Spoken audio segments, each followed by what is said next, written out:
इनके बुद्धि का नियंत्रण इनके हाथों पर नर्व पे नहीं है, नर्व वीक है, इसी को कहा जाता है नर्व वीक है। आपको जरूरत है अपने नर्व को स्ट्रांग करने की। आपके कंट्रोल में आपके हाथ नहीं, पांव नहीं, आपके दांत नहीं।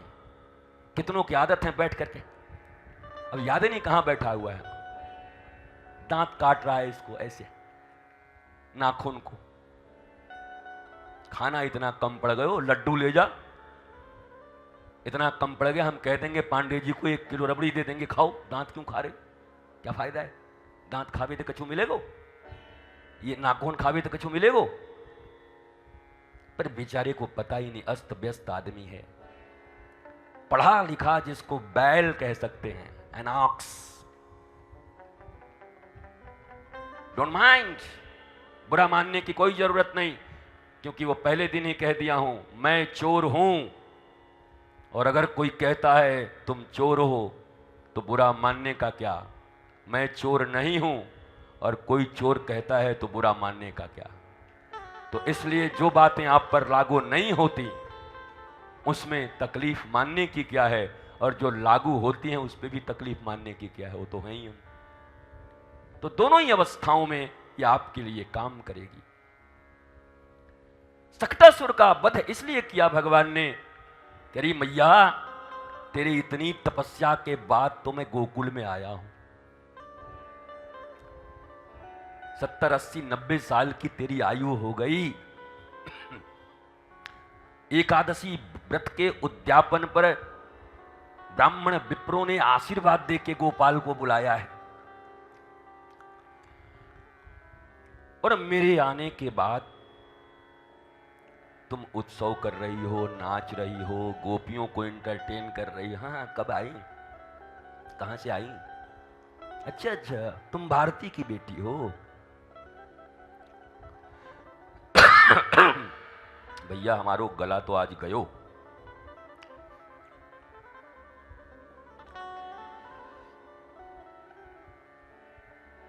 तो भगवान ने कहा, मैया ये ठीक नहीं है, तेरी इतनी तपस्या के बाद मैं आया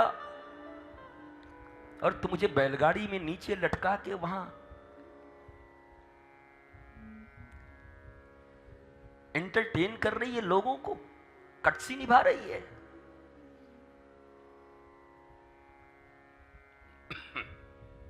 जल पी सकते हैं क्या?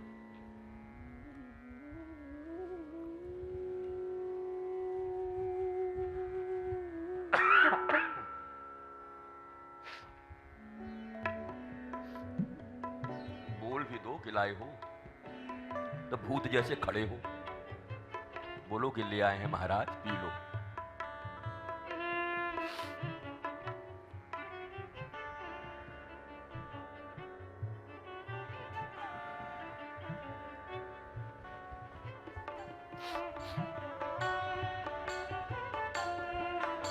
ऐसे ही मौके पे आप लोग को टाइम मिलता है थोड़ा बहुत।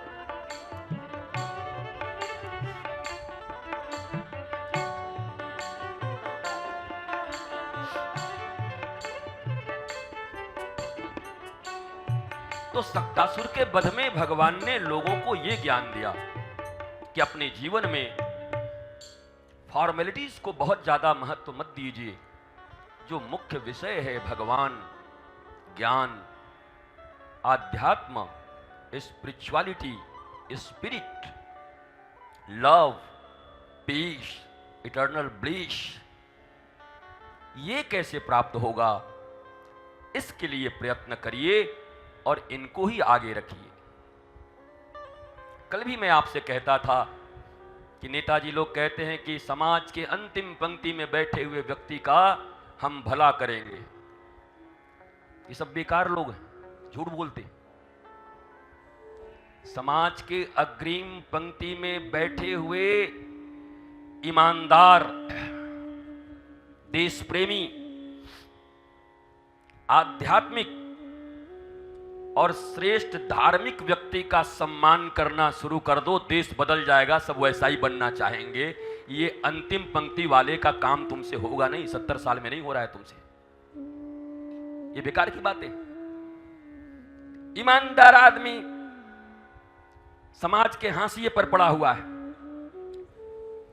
18,000 भागवत के श्लोक याद करने वाले कंठस्थ मुखस्थ जिनके हैं श्रीधाम वृंदावन में, उनको कोई पूछता नहीं है।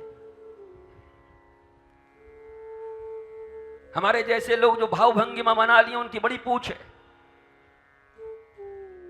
पर वास्तविक विद्वान जिन्होंने विद्या अर्जित की, जिन्होंने विद्या के प्रति गंभीरता के साथ बर्ताव किया, उनको कोई नहीं पूछता।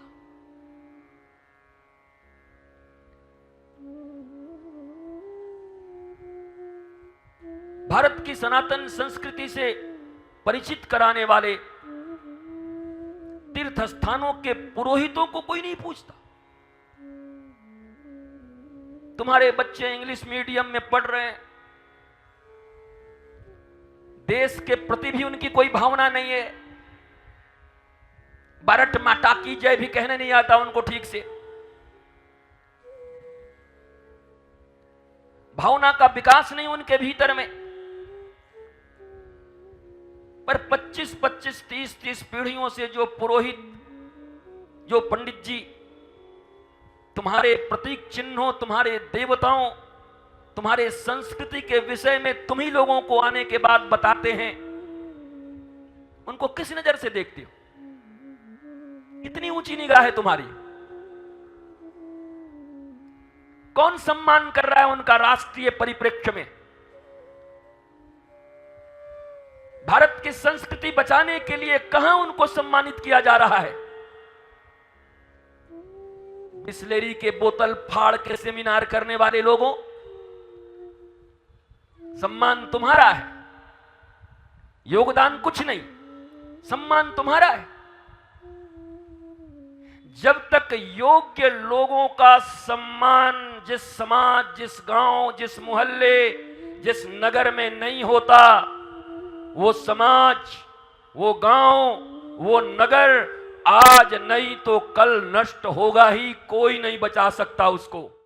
काका जी को प्रणाम कर दिया और कह दिया कि जरूर आएंगे। स्पर्श किया, प्रणाम किया और कहा लौट के आएंगे तो जरूर विश्राम करेंगे। अभी तो राम काज कीन्हे बिना और मोहि कहां विश्राम। यद्यपि यह भी एक बड़ी बात है, क्या हनुमान जी राम जी का काम करने गए हैं या अपना काम करने गए हैं? यह भी एक प्रश्न है, आध्यात्मिक प्रश्न है। राम अगर परमात्मा हैं, राम सर्वसमर्थ हैं, तो राम का क्या काम है? कौन सा काम अटक गया उनका? दुनिया के अटके कामों को वो सुधारते हैं। इतना तो जगजीत सिंह को ही पता है, तू ही बिगड़ तू ही संवार, वो तो वो भी जानते हैं, तो अपना काम संवार सकते हैं। तो एग्जैक्टली हनुमान जी जब वापस आते हैं लौटकर, तब इसका जवाब देते हैं। जब सब कहते हैं आपने काम कर दिया, काम कर दिया, हनुमान जी की आंखों में आंसू है। अरे मत बोलो ये सब मेरे सामने, मत बोलो। रघुनाथ के चरणों में गिर जाते हैं। रघुनाथ, और बड़ा अच्छा एक क्षेपक है, जामवन जी कहते हैं हनुमान जी ने सब कर दिया। हनुमान जी कहते हैं हमने कुछ किया ही नहीं। नल नील अंगद कहते हैं हनुमान जी ने सब कर दिया। हनुमान जी कहते हैं कुछ किया ही नहीं। तो कहते हैं बार बार ऐसे सुनते सुनते सुनते सुनते राम जी ने कहा तुमने नहीं किया तो क्या मैंने कर दिया? तो हनुमान जी चरण में गिर पड़े। मैं यही तो समझा रहा हूं इन लोगों को कि श्री राम ने किया है, समझ ही नहीं रहे हैं। यही तो समझा रहा हूं इन सबों को। जिमि अमोघ रघुपति कर बाना, एहि भांति चले हनुमाना। ये इशारा है, राम जी के बाण पे बैठ के जा रहे हैं। जिमि अमोघ रघुपति कर बाना, एहि भांति चले हनुमाना। ये इशारा है। बाण मार दिया है राम जी ने, हनुमान जी तो आराम से बैठ के जा रहे हैं, मौज कर रहे हैं। भगवान कृष्ण ने अर्जुन को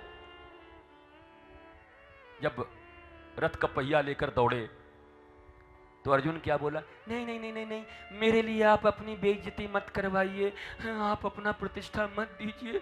हे प्रभु, आपको लोग क्या कहेंगे कि आप अपना शपथ तोड़ रहे हैं? बोला हट जा, शपथ तोड़ रहे हैं। पृथ्वी बोली अरे मत जाओ, लोग मुझे कहेंगे मैं आपकी अर्धांगिनी हूं, भूदेवी हूं, क्यों अपनी प्रतिज्ञा तोड़ रहे हो। पीतांबर उठा के फेंक दिया, बोला चुप कर, बहुत लज्जा है तो मुंह ढक ले। और भगवान लेकर के चले, और चले तो फिर भीष्म ने अपना सारा धनुष बाण का त्याग किया और कहा आओ आओ चाणक्य, इसी दिन का इंतजार था। क्षत्रिय हूं मैं, और मेरे होते हुए तुमने ये कैसे कह दिया था कि तुम हथियार नहीं उठाओगे, शस्त्र नहीं उठाओगे और जीत जाओगे। उठवा ही लूंगा, आओ आओ ठाकुर। और जब अर्जुन जिद करने लगा, मत झुको ठाकुर, ऐसे लोगों के सामने मत तोड़ो, मुझे मर जाने दो।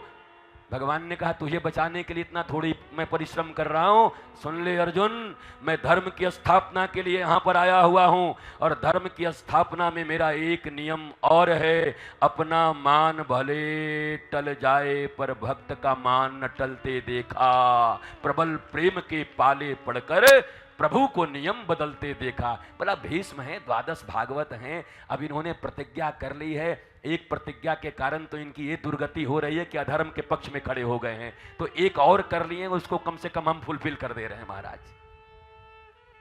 मानो भीष्म को यह ज्ञान दे रहे हैं श्री कृष्ण कि एक तुम हो जो अपनी एक प्रतिज्ञा पर श्री कृष्ण के विरुद्ध जाकर खड़े हो गए, धर्म के विरुद्ध खड़े हो गए। और रामो विग्रहवान धर्म, साक्षात कृष्ण हूं जो मैं अपनी प्रतिज्ञा तोड़कर तुम्हारी प्रतिज्ञा की रक्षा कर रहा हूं, क्योंकि मैं भक्तों का ही रक्षा करने के लिए आया हुआ हूं।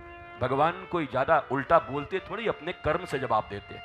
कई लोग अपने कर्म से जवाब देते, बोलते नहीं है, चुप रहेंगे, करेंगे ऐसा कि जवाब आपको मिल जाएगा। भगवान ने कहा आप जैसा महाभागवत एक प्रतिज्ञा में ऐसा फंसा कि दुर्योधन के पक्ष में बहू को नंगा होते हुए देखने को राजी हो गए। भैया कमाल के धार्मिक हो आप। और अब देखो प्रतिज्ञा कैसी होती है, मैं श्री कृष्ण हूं, सत्यव्रतम सत्य परम त्रिसत्यम, सत्य मैं हूं, रसौ वही सह, मैं परमात्मा मैं हूं, ईश्वर मैं हूं।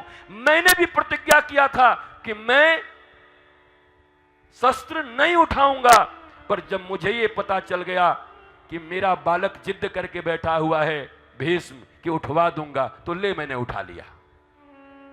काश कि तू मेरा बेटा होता और मुझसे सीखा होता कि अर्जुन के पक्ष में खड़ा होता।